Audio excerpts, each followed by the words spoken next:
মাদক উদ্ধারের নামে সাধারণ মানুষের পকেটে মাদক ঢুকিয়ে দিচ্ছেন পুলিশ নিজেই, আবার আদায় করছেন মোটা অঙ্কের ঘুষও। হরহামেশাই পুলিশের বিরুদ্ধে এমন অভিযোগ উঠলেও এবার তার প্রমাণ মিলল বাংলা ভিশনের ক্যামেরায়।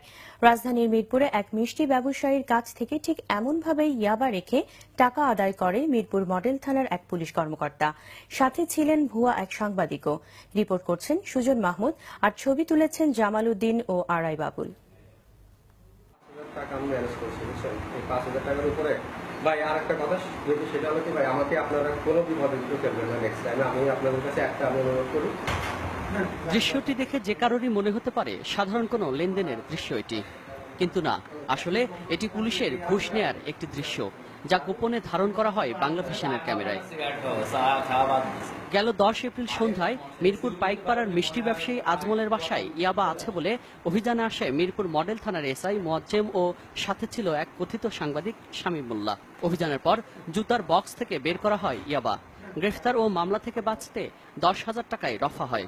নগদ 4,000 টাকা নেয়ার পরদিন বাকি 6,000 টাকা নেন পুলিশ, যা ধরা পড়ে গোপনে রাখা বাংলা ভিশনের ক্যামেরায়।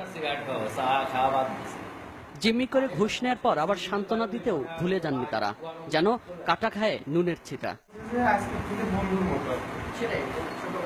আমি বলছি যে আইসিএম থানায় আমি স্টেটমেন্ট অফিসার, ওয়ারেন্ট অফিসার।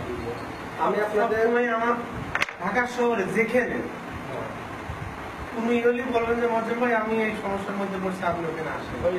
তারপর যদি না যায় তারপরে বললেন যে প্রথমে সাংবাদিক পরিচয় না দিলেও কিছুক্ষণ পর মিরপুর মডেল থানার সামনে বাংলা ভিশনের ক্যামেরা দেখে ওই দুইজন পালানোর পথই হারিয়ে ফেলেন। আপনি এই জিনিসটা আপনি বিরত করে রাখবেন, তারপর আমি কথা বলি, তারপর আপনি করেন, আমি যা করে সাক্ষাৎকারে কথা বলবো। জানা যায় শামীম মোল্লা ভুয়া সাংবাদিক। এই সময় জনরোষের শিকার হন তারা, বাধ্য হয়ে ফিরিয়ে দেন ঘুষের টাকাও।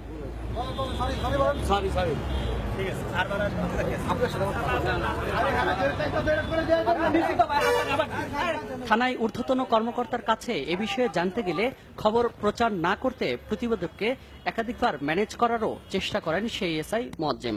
শেষ পর্যন্ত নিজের ভুলও স্বীকার করেন পুলিশের ওই কর্মকর্তা। এখানে ওই যে শামীমের এই ভুয়া সাংবাদিকের জন্য আমার এটা আমি আপনার কাছে অপরাধ, এটা আমি অপরাধ করছি, এটা আমি নিজেই আরো যে এরকম করবেন ওর মানবতা দেখাতে যে আমি ভাই আমাদের দাবাকে আমরা অনেক কৌশল জানি, কিন্তু সেই কৌশল করি না। যদি কিছু মনে না করেন আমি করি না ভাই, ভাই আমি এই করেন না না প্লিজ প্লিজ প্লিজ প্লিজ ভাই। বাসায় তল্লাশির সময় পুলিশ নিজেই ইয়াবা রেখে দেয় বলে অভিযোগ ভুক্তভোগী ব্যবসায়ী আজমলের। এসআইটা ছিল মোয়াজ্জেম, উনি আমাকে আমার রুমে একটু পাশে ডেকে নিয়ে গেছে। শামীম হঠাৎ করে চিৎকার করে উঠছে, পাইছি পাইছি, এই তুই বলে খাস না, এইটা কি?